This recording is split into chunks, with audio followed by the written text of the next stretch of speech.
Olá, meus queridos irmãos da Igreja Presbiteriana do Jardim América, tudo bem? Eu estou aqui para apresentar para você a mensagem do último domingo. Nós tivemos um problema na gravação do áudio do culto. Então eu vou compartilhar aqui com você alguns dos pensamentos, algumas das ideias, algumas das reflexões que o Espírito Santo trouxe para nós no último domingo. Nós estamos nessa série que se chama Vida Plena, o Evangelho sem a máscara da religião. Esse é o título da nossa série, que nada mais é do que uma exposição integral do livro aos Gálatas, livro escrito pelo apóstolo Paulo, está lá no Novo Testamento. Nós já tivemos a oportunidade de refletir sobre duas partes do livro de Gálatas, todas no capítulo 1. E nesse último domingo nós iniciamos o capítulo de número 2, não prosseguimos o capítulo inteiro de número 2, mas até o verso número 9. Então, a primeira coisa que eu vou fazer agora é ler o texto bíblico. Você acompanha aí na tela ou acompanha na sua Bíblia. Eu estou utilizando a nova versão transformadora que está aqui na minha mão e eu vou ler agora os 9 primeiros versos. Acompanhe aí. 14 anos depois, voltei a Jerusalém, desta vez com Barnabé, e Tito também nos acompanhou. Fui para lá por causa de uma revelação. Reuni-me em particular com os líderes e compartilhei com eles as boas novas que tenho anunciado aos gentios. Queria me certificar de que estávamos de acordo, pois eu temia que meus esforços anteriores e presentes fossem considerados inúteis. Mas eles me apoiaram e nem sequer exigiram que Tito, que me acompanhava, fosse circuncidado, embora ele fosse gentil. Essa questão foi levantada apenas por causa de alguns falsos irmãos que se infiltraram em nosso meio para nos espionar e nos tirar a liberdade que temos em Cristo Jesus. E Paulo continua. Sua intenção era nos escravizar, mas não cedemos a eles, nem por um momento, a fim de preservar a verdade das boas novas para vocês. Quanto aos líderes, cuja reputação, a propósito, não fez diferença alguma para mim, pois Deus não age com favoritismo, nada tiveram a acrescentar àquilo que eu pregava. Ao contrário, viram que me havia sido confiada a responsabilidade de anunciar as boas novas aos gentios, assim como tinha sido confiada a responsabilidade a Pedro, tinha sido confiada a responsabilidade de anunciar as boas novas aos judeus. Pois o mesmo Deus que atuou por meio de Pedro como apóstolo aos judeus, também atuou por meu intermédio, como apóstolo aos gentios. De fato, Tiago, Pedro e João, tido como colunas, reconheceram a graça que me foi dada e aceitaram Barnabé e a mim como seus colaboradores. Eles nos incentivaram a dar continuidade à pregação aos gentios, enquanto eles prosseguiram no trabalho com os judeus. Feche seus olhos aonde você estiver. Claro, se estiver vendo esse vídeo ou ouvindo esse áudio dirigindo, não faça isso. Mas, simbolicamente, feche seus olhos, vamos buscar a presença do Senhor. Ó Pai, é a Tua palavra aberta diante de nós.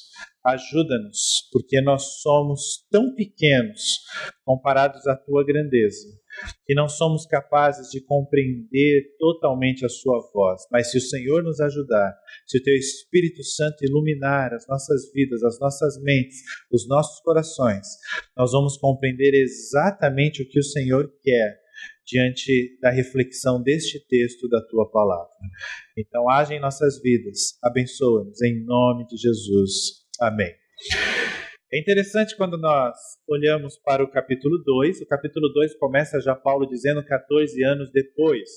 Quem acompanhou a série, a primeira parte, sabe exatamente o que ele está dizendo. Se você não acompanhou, dá uma lidinha, dá uma pausa nesse vídeo e dá uma lidinha no capítulo de número 1 de Gálatas. 14 anos depois do que tinha acontecido no capítulo 1, ou seja, o Paulo ele fala que ele é apóstolo, ele fala como que se deu o seu chamado, ele amaldiçoou alguns falsos mestres, tudo isso no capítulo 1.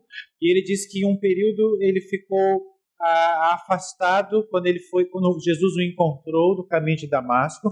Paulo se retirou para ter momentos de solitude, para entender ele que era o grande perseguidor dos cristãos, agora é chamado pelo próprio Cristo, já ressurreto, não mais para perseguir os cristãos, mas para anunciar a mensagem do Evangelho.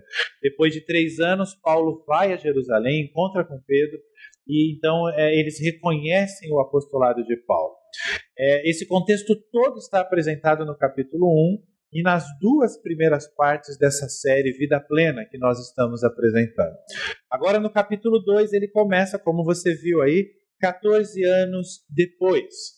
Ele diz que ele volta a Jerusalém, porque no capítulo 1 ele já tinha feito uma viagem a Jerusalém. Ele fala, olha, 14 anos se passaram, eu novamente fui para Jerusalém, só que dessa vez eu não fui sozinho, dessa vez eu fui com Barnabé.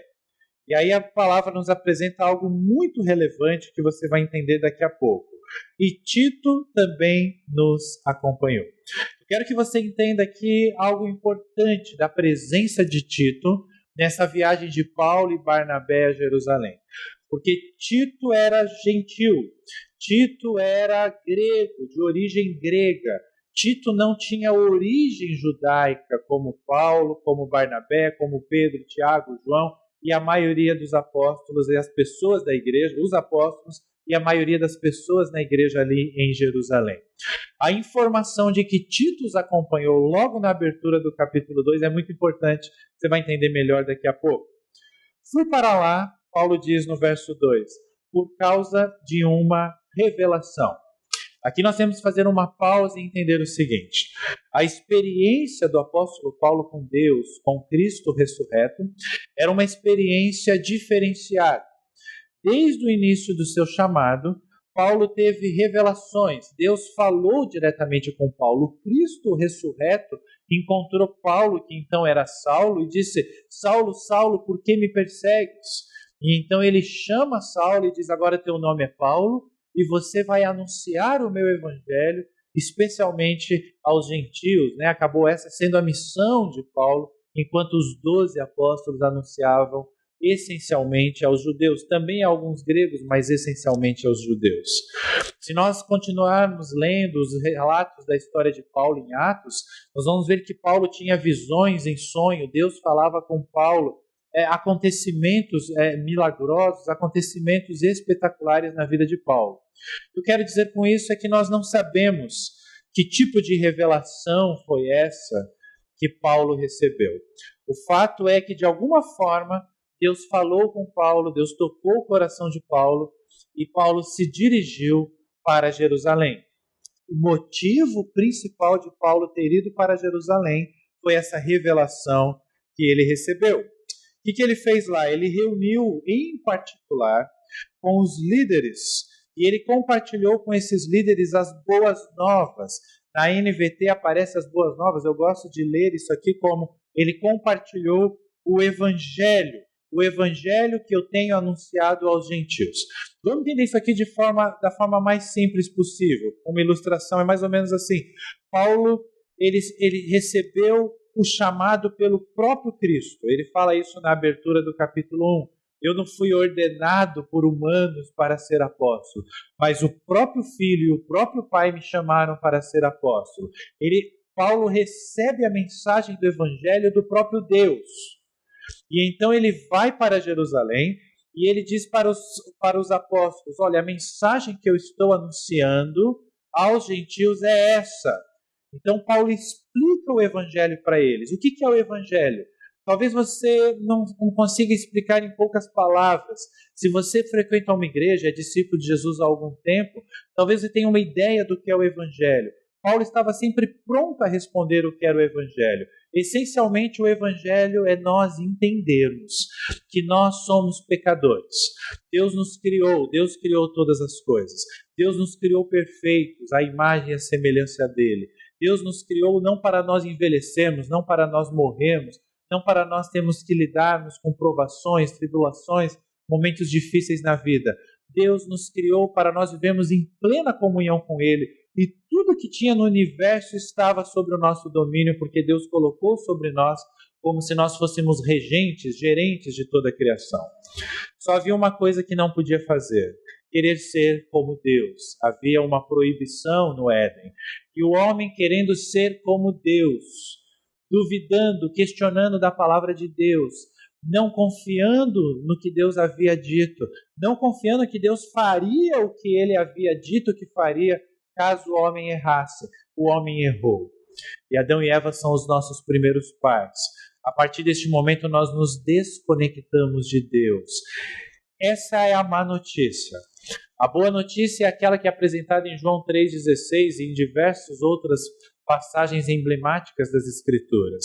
Deus amou tanto a nós, Deus amou tanto o mundo, que Ele foi capaz de enviar o seu Filho, seu único Filho, por amor, para que nós fôssemos resgatados do nosso pecado, para morrer por nós, para que nós não perecêssemos, mas tivéssemos vida eterna. Jesus veio ao mundo, Jesus nos ensinou a viver, Jesus morreu por nós e ao terceiro dia Ele ressuscitou. Ele está nos céus, nós somos seus discípulos, nós aguardamos a sua volta ou o dia em que nós encontraremos o nosso Senhor. Essa é a mensagem do Evangelho. É isso que nós devemos anunciar. Jesus só nos deu uma missão na vida.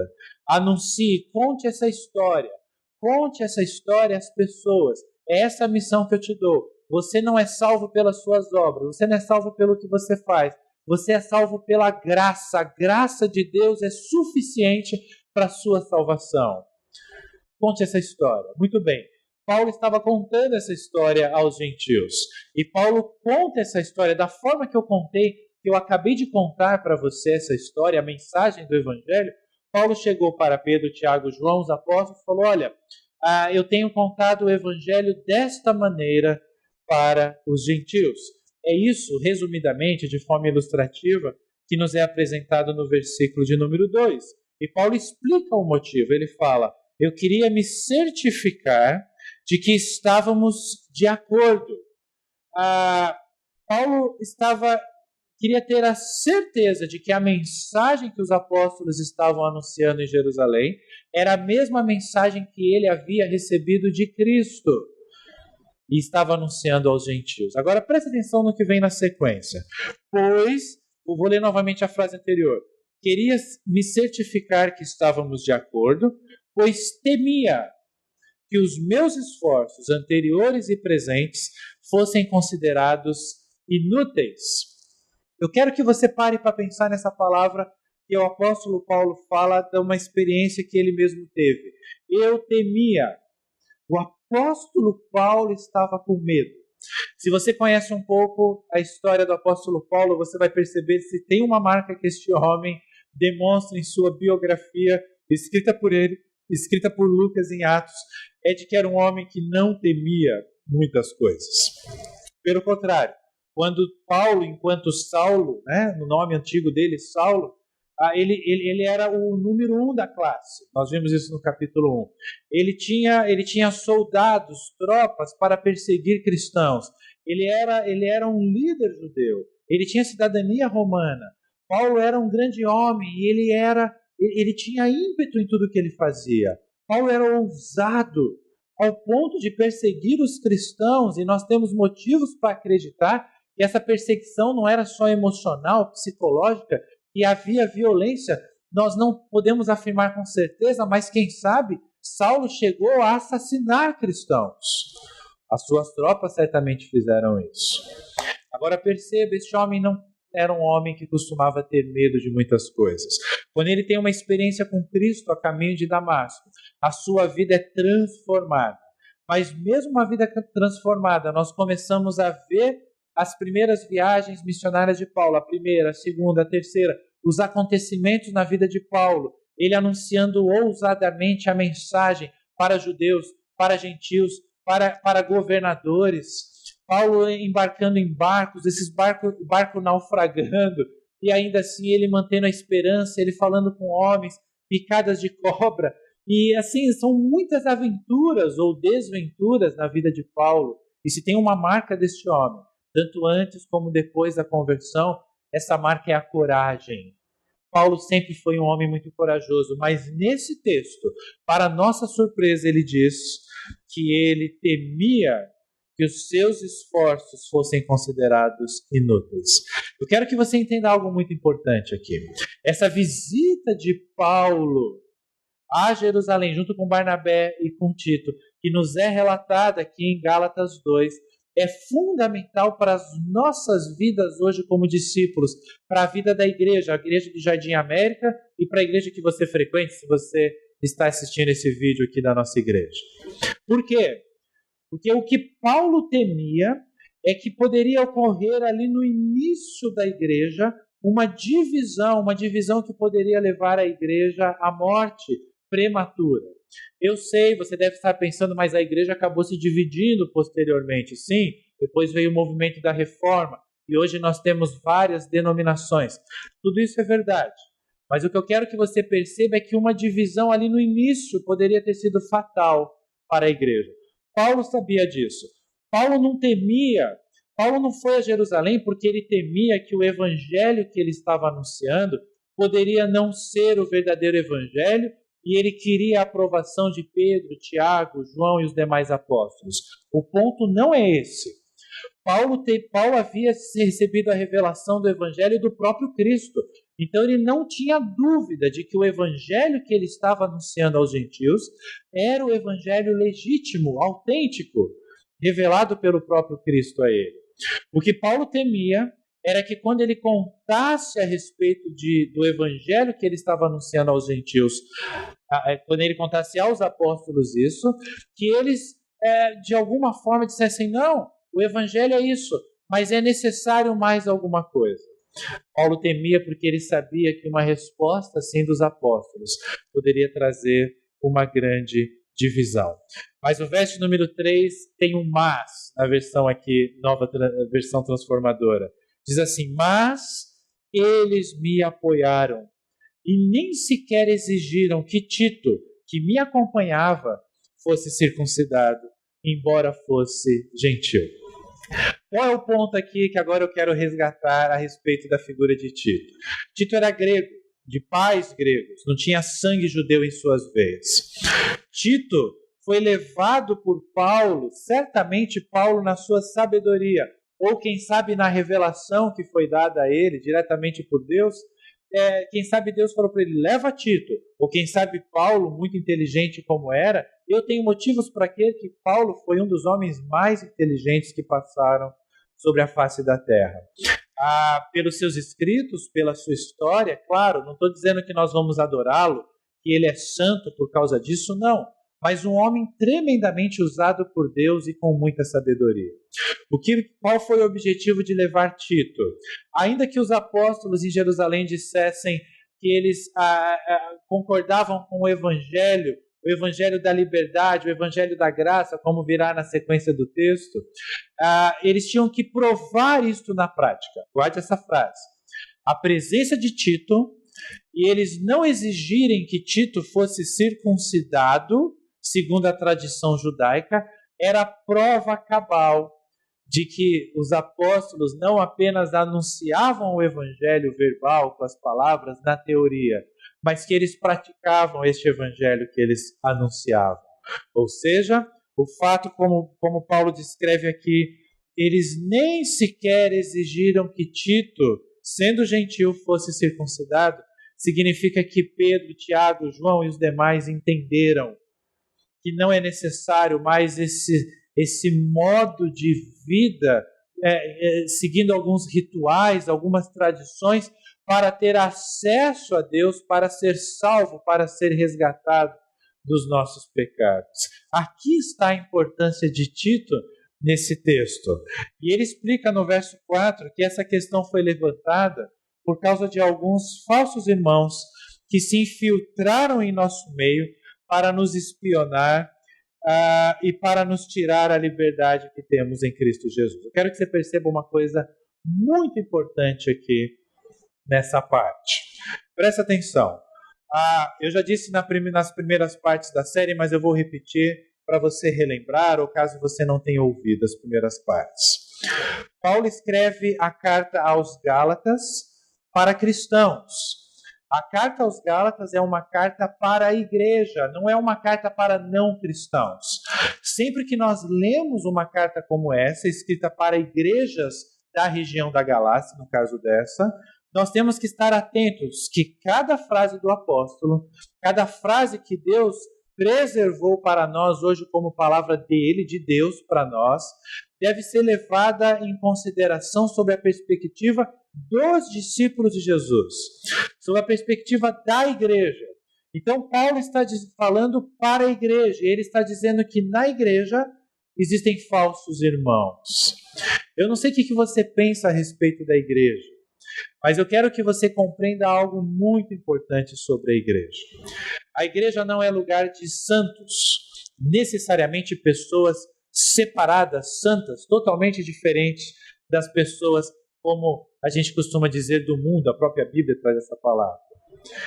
A igreja é lugar de pessoas pecadoras, porque só pessoas pecadoras têm a consciência de que precisam da salvação, de que precisam de um Deus na vida delas, quer a salvação eterna de suas almas ou a salvação dos problemas, das tribulações, das provações que ela passa a cada dia na sua vida. Só aquele que reconhece: eu sou fraco, eu preciso de Cristo, é aquele que procura Deus por meio de uma igreja autêntica, que prega um evangelho autêntico. Mas no meio dessas pessoas, pecadores, haverão alguns que são literalmente falsos irmãos. Jesus também, Paulo apresenta essa ideia de falsos irmãos. Jesus também nos apresenta quando ele fala que sempre haverá entre nós o joio e o trigo. E não adianta você querer separar o joio do trigo, porque eles sempre existirão. Eu sou pastor e talvez você esteja me ouvindo, é pastor ou conheça pastores ou líderes, mesmo que não pastores de igrejas, que eles tinham como objetivo, como meta em suas vidas, separar o joio do trigo, expulsar de suas igrejas, expulsar no bom sentido, afastar aqueles que são falsos. Isso é impossível.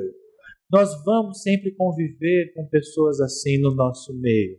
Paulo está lembrando disso. Essa suspeita, essa coisa tinha sido plantada no coração de Paulo e das igrejas por causa de falsos irmãos, e eu gosto dessa expressão aqui, que se infiltraram. É como que lobos vestidos com fantasias de ovelha no meio dos irmãos. Paulo está falando disso. Agora eles fazem duas coisas. Tem um grupo desses que querem espionar. Esses são aqueles que estão no nosso meio, buscando oportunidades para destruir a igreja, ou para fazer fofocas, ou para desviar o foco. Eu lembro, por exemplo, alguns anos atrás, eu estava numa conferência, numa região aqui próxima de Campinas, e eu encontrei uma pessoa, e eu falei: oi, tudo bem? Ele era um ex-professor meu de seminário, e eu perguntei: o que o senhor está fazendo aqui? Quanto tempo eu não te vejo? E ele falou: não, eu estou aqui para ver o que estão falando nessa conferência. Eu falei: mas como assim? Eu percebi no tom dele, né, algo estranho. Eu vou prestar um relatório. Ele era de uma autarquia maior da denominação que nós fazemos parte aqui no Jardim América, né, a Igreja Presbiteriana do Brasil. Eu quero ver o que estão falando aqui para eu prestar um relatório. Perceba, não estou dizendo que ele é um falso irmão, mas atitudes assim é semelhante ao que Paulo está dizendo aqui. Pessoas que estão no nosso meio para espionar. Agora, o mais importante para a minha vida, para a sua vida, não é esse grupo. É aquele grupo que está no nosso meio. E às vezes somos nós mesmos, mesmo não sendo falsos irmãos, mas temos atitudes assim por causa da nossa religiosidade.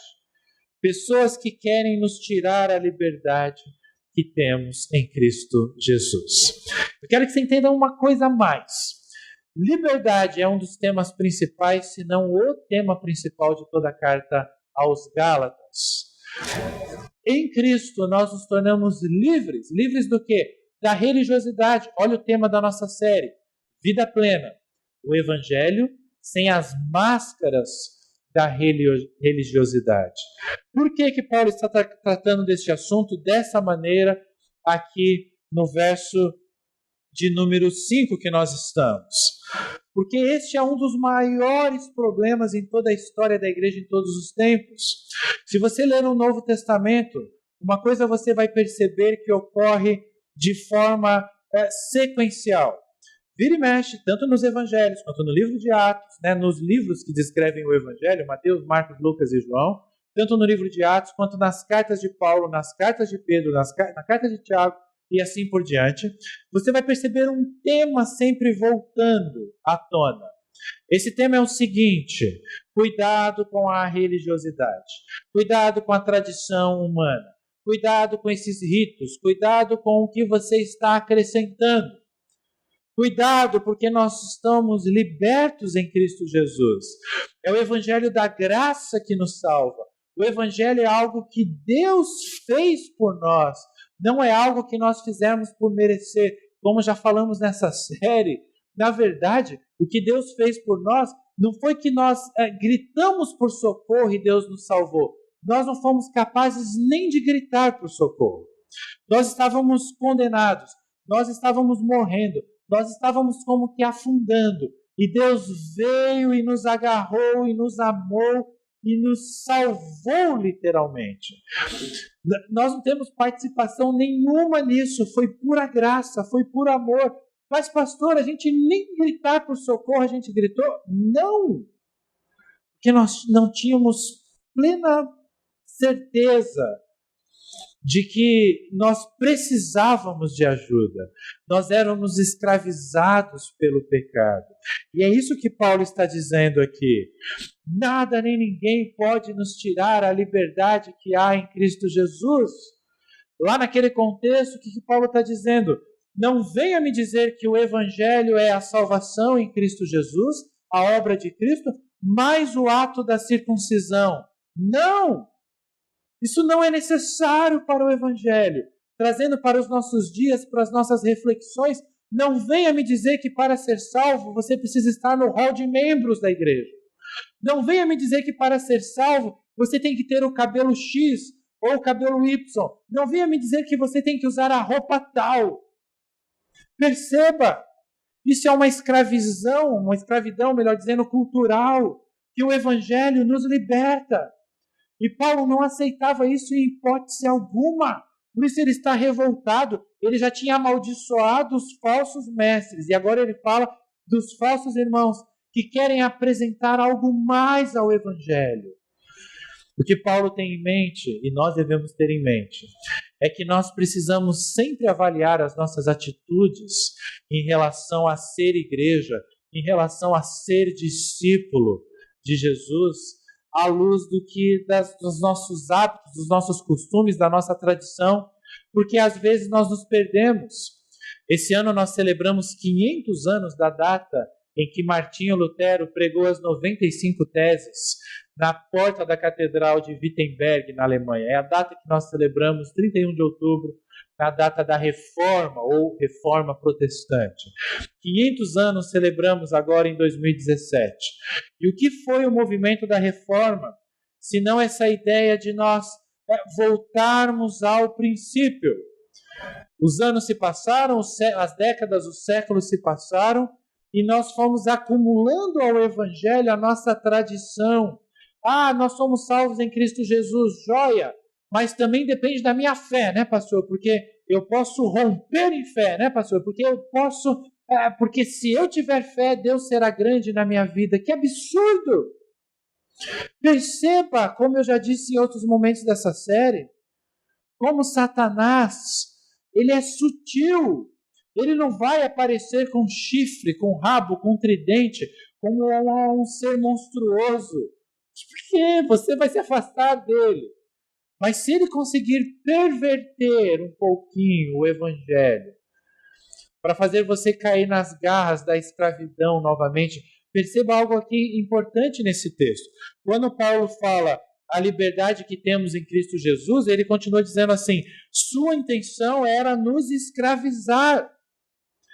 E, meus amados irmãos, ele está dizendo o seguinte, olha, vocês se esqueceram, meus irmãos, aí da região da Galácia? Gálatas, vocês se esqueceram que nós éramos escravizados. Nós dependíamos dos nossos rituais. A gente achava que a gente conseguia fazer alguma coisa para nos aproximar de Deus. Mas a morte de Cristo na cruz, bem como a sua ressurreição, nos provou o contrário. Nos provou que nada disso é preciso. E nós deixamos de ser escravos. Nós deixamos de ter que cumprir os 10 mandamentos, ou todos os mandamentos de Deus, para termos acesso à salvação. Nós não precisamos mais disso porque Cristo veio, Cristo morreu na cruz, Ele nos salvou. Agora calma. Onde ficam os mandamentos de Deus nessa história? Eles continuam válidos, mas não como meu acesso à salvação. Eles continuam válidos como um modo de vida, como uma resposta de gratidão. Porque Deus foi gracioso, porque Deus me salvou. E Ele me mostrou como viver por meio das suas ordenanças, por meio dos seus mandamentos. Eu quero cumprir os seus mandamentos. Eu não consigo, porque ainda sou pecador. Não consigo 100%, mas eu desejo, eu me esforço para cumprir os mandamentos do Senhor, como um modo de vida, não como um acesso à salvação. Essa é uma temática que vai e volta o tempo todo no livro de Gálatas. Você vai perceber, já percebeu no primeiro capítulo, e agora Paulo está tratando desse tema aqui. O que nós temos que fazer quando nós estamos diante estamos nos escravizando novamente? Devemos tirar a máscara da religião. Porque só quando nós tirarmos essas máscaras da religião é que nós vamos ter uma vida plena, uma vida em Cristo Jesus, uma vida pelo Evangelho, uma vida graciosa, uma vida abençoada. E então a nossa vida será feliz para sempre? Não, até Jesus voltar, não, vamos passar por problemas. Mas no meio desses problemas, nós podemos contar com Ele, nós podemos esperar nele, nós podemos confiar nele. E eu estarei sempre com vocês, Ele prometeu. Sem mim nada podeis fazer, Ele prometeu. Se estiver preocupado, ansioso, pense no reino de Deus, não se preocupe com essas coisas, Jesus nos ensinou.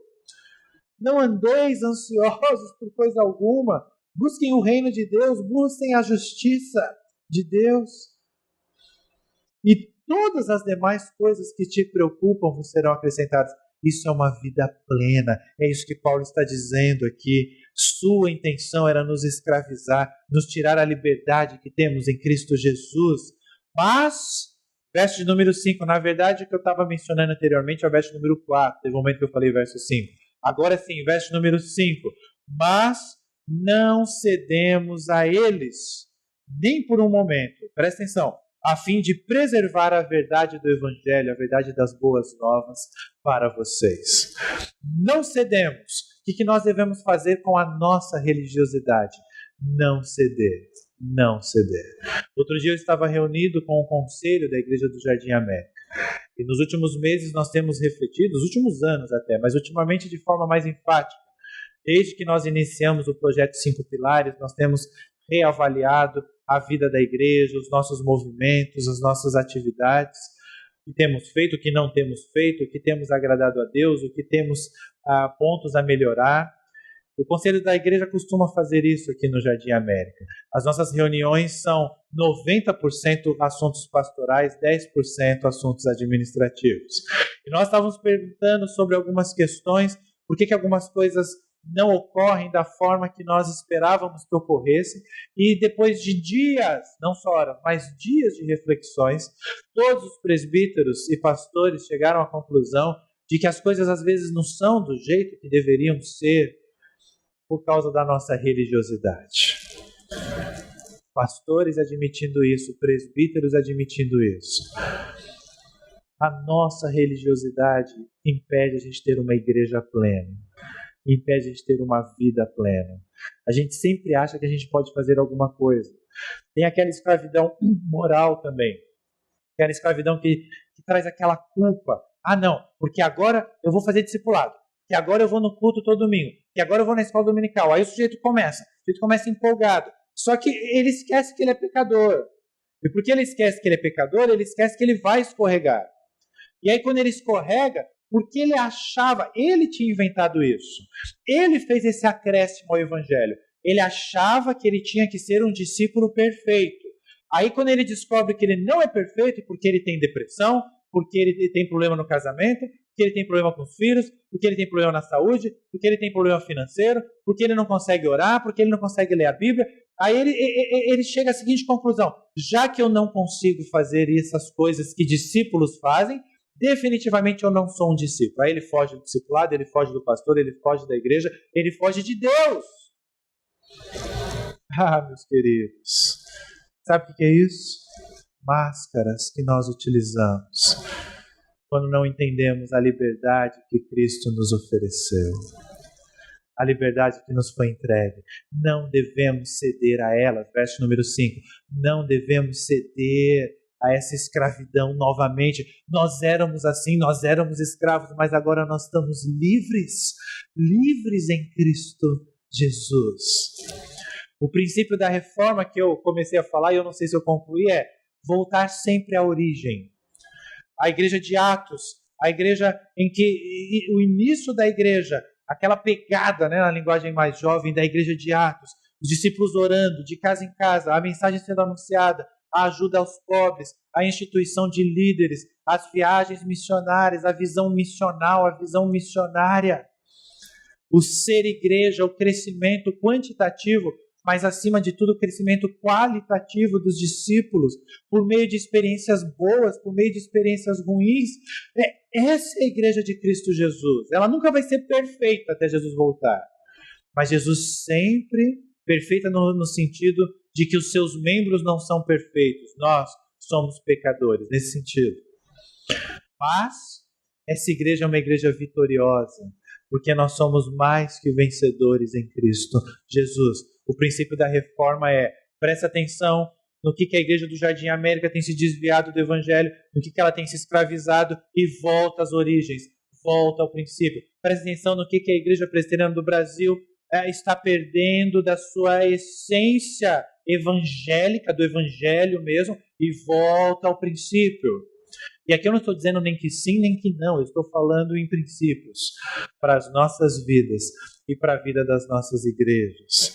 É isso que Paulo está tratando. Não vamos ceder, vamos preservar a mensagem dos evangelhos. Mas ele continua no verso número 6, quando ele diz assim, quanto aos líderes, deixa eu ler aqui com você, quanto aos líderes, aí Paulo vai dizer o seguinte, eu já li, na verdade, o verso número 6, quando nós fizemos a leitura do texto.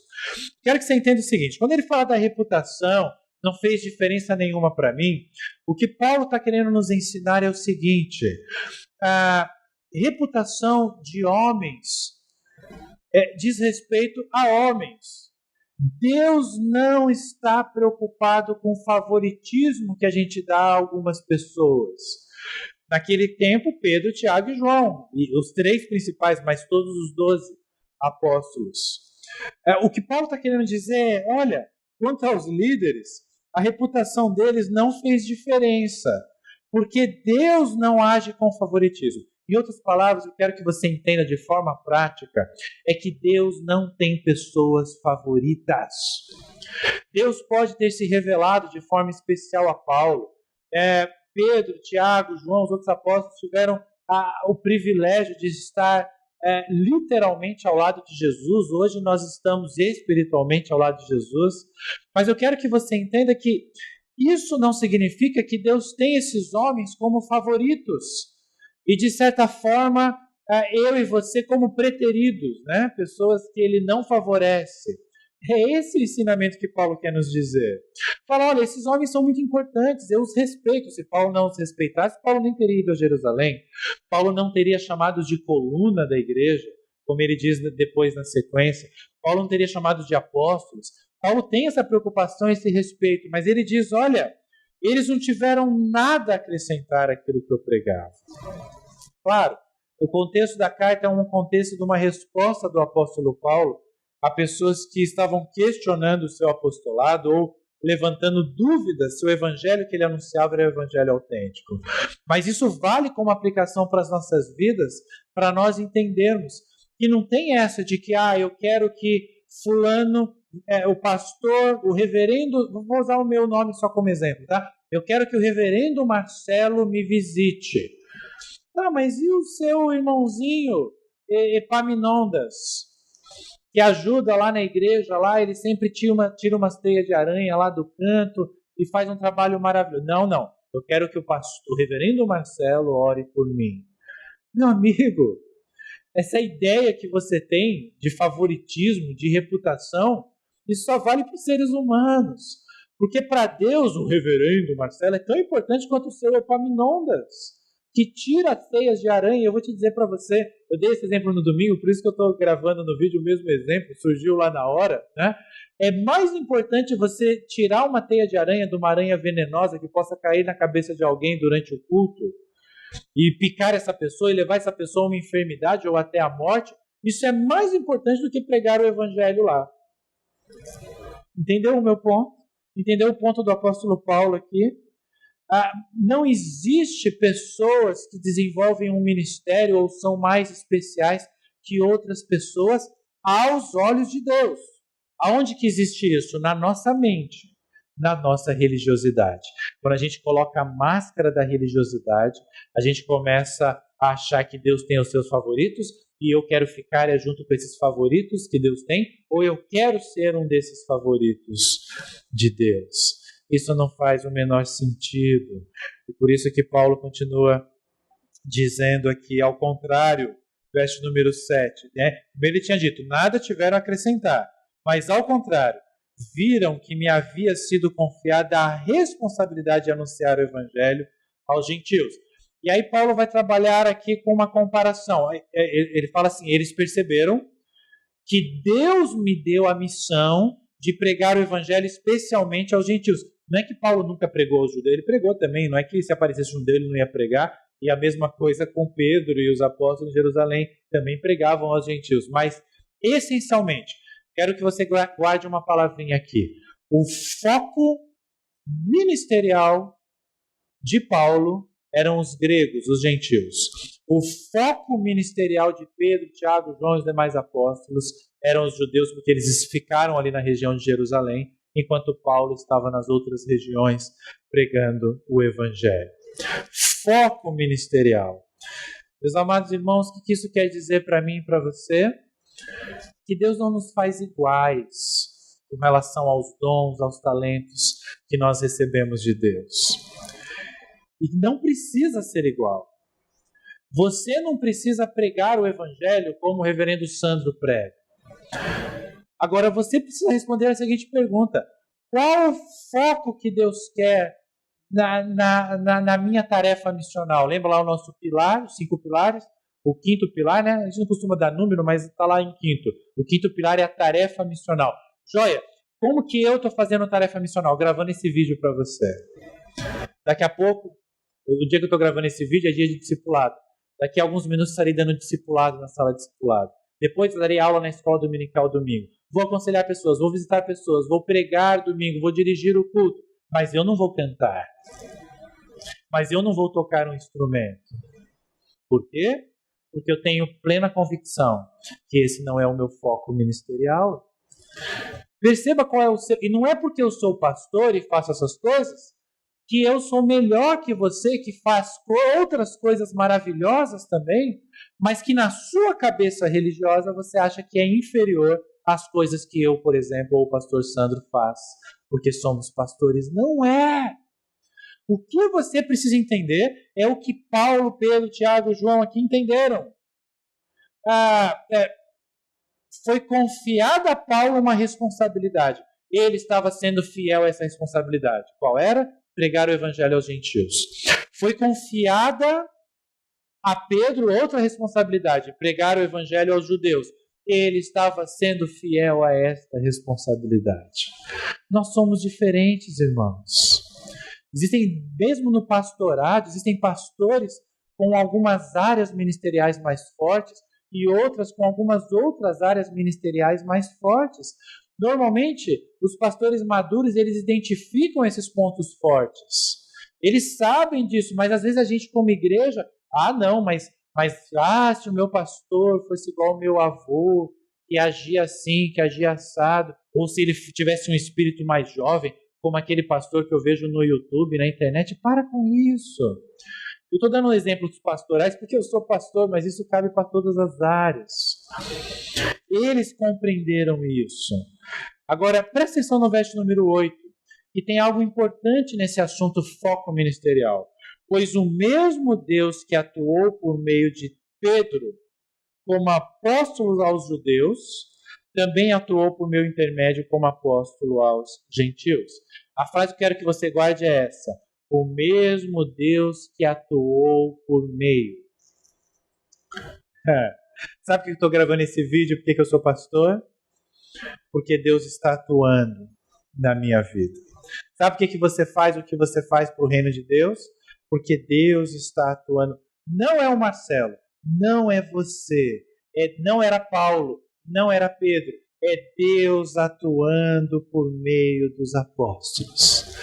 Deus direcionou Paulo para os gentios, Deus direcionou Pedro para os judeus, Deus me direcionou para o Jardim América atualmente na minha vida. Para onde Deus está direcionando a sua vida? É para o seu parente que não conhece o Evangelho? Ele é a sua missão? É para o seu amigo do trabalho que está com o casamento perdido? É você que deve dar o testemunho e anunciar o Evangelho a ele? É para aquela pessoa que está enlutada, que está sofrendo, e Deus está falando, sai da sua casa e vai visitar essa pessoa, leva um bolo gostoso, um café gostoso, ora com ela, chora com ela, dá risada com ela. É o seu marido, é a sua esposa, são os seus filhos. No que, para quê e onde Deus está te chamando para Ele te usar como instrumento poderoso, para Ele te guiar, para Deus atuar por teu intermédio. Aonde?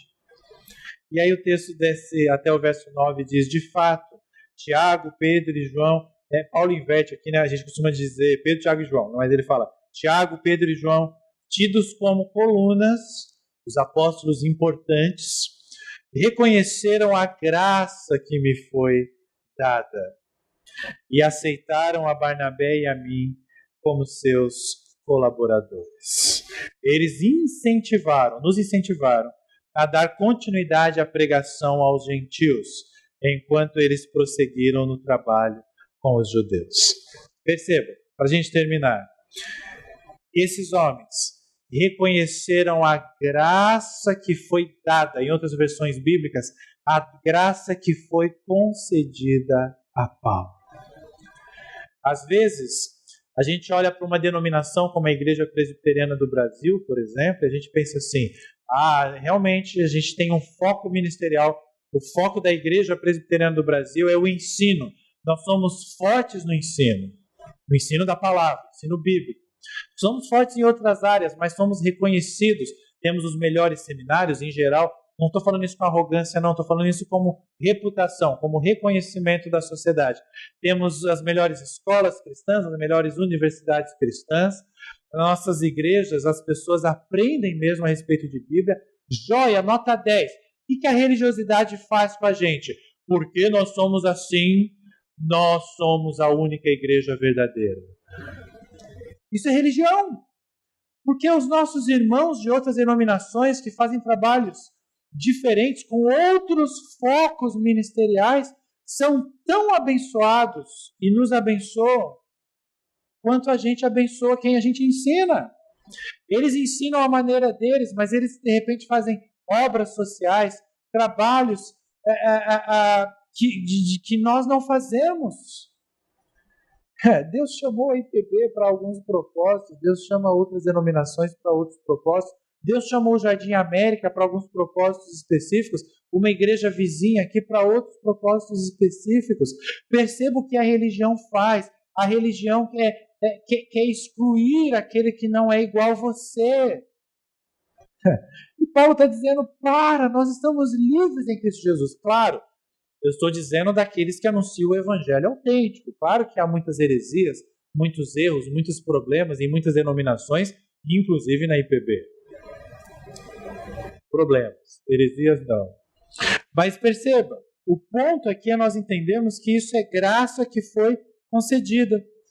E os apóstolos que eles fazem, eles incentivaram Paulo, Barnabé e Tito, para eles continuarem prosseguindo no trabalho lá com os gentios, enquanto eles prosseguiam no trabalho com os judeus.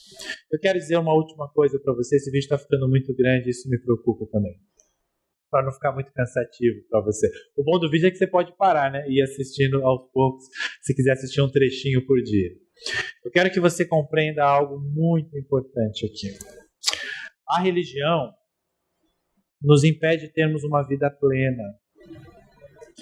A religião faz com que a gente coloque uma máscara. Às vezes essa máscara, o que a gente quer ouvir é: vista a roupa tal, não assista tal tipo de programação, não. A gente quer ouvir assim, rituais muito claros: não faça isso, faça aquilo, faça aquilo, faça aquilo. Quando na verdade Jesus chega pra gente e fala: olha, você deve amar o seu próximo como você ama a si mesmo. Aí, isso é evangelho. Só que a gente acha isso algo tão inatingível, a gente acha isso tão difícil. Não, eu me amo tanto, eu sou tão egoísta, eu gosto tanto de mim, que eu não consigo amar outra pessoa como eu me amo. Não, isso eu não consigo. Eu quero uma cartilha assim mais clara, Deus. Eu quero que o Senhor me fale: olha, é muito mais fácil você proibir de ir no cinema, proibir de ter algum tipo de relacionamento, do que você dizer: ame o seu próximo como se você se ama, como você ama a si mesmo. O que as pessoas não entendem e acabam abraçando a religião é que nós não temos que ser perfeitos. Perfeito só há um. Foi isso que o jovem rico aprendeu, que é o próprio Deus, revelado a nós de forma especial por meio da pessoa da Trindade Jesus Cristo. De forma especial porque se tornou um homem como nós. Nasceu, morreu, mas ressuscitou. E hoje Ele nos dá vida. E o que Jesus quer nos oferecer é uma vida plena. Que você tire as máscaras da religião. Que você compreenda a liberdade que Cristo te ofereceu. A liberdade que Cristo comprou naquela cruz. Que você perceba que todo e qualquer evangelho que diga: joia, eu aceito que Jesus é nosso Salvador, mas além disso você tem que, o que vem depois dessa frase, tem que, já perverte o evangelho e já não é mais o autêntico evangelho do nosso Senhor Jesus Cristo. Pense nisso. Agora eu quero te convidar a fechar seus olhos. Eu não vou fazer essa oração, o vídeo vai acabar, assim que eu me despedir. Mas assim que o vídeo acabar, feche seus olhos, aonde você estiver, desde que você não esteja dirigindo, né? Ou em alguma situação que não pode fechar os olhos. Busque a presença do Senhor.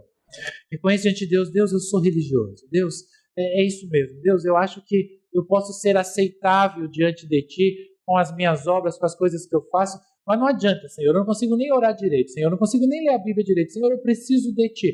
O dia que você fizer essa oração é o dia que você vai começar a compreender que você é religioso, que precisa jogar essa máscara longe e viver a liberdade do Evangelho. Vai ser tudo perfeito na sua vida? Não. Vai passar por muitos problemas? Vai. Mas Jesus estará sempre com você e você vai perceber a diferença que faz você perceber a presença dele, tendo uma vida literalmente plena, graciosa diante do seu Senhor. Que Deus muito abençoe a sua vida. Nós vamos continuar essa série no próximo domingo, ainda no capítulo de número 2. Você é convidado para estar aqui. A Igreja Presbiteriana do Jardim América está na rua Camilo Augusto de Campos, número 145, no bairro Jardim América, na cidade de Santa Bárbara do Oeste. Venha nos visitar, venha refletir junto conosco a continuação da carta aos Gálatas. Eu rogo a Deus que Deus muito abençoe a sua vida, em nome de Jesus. Amém.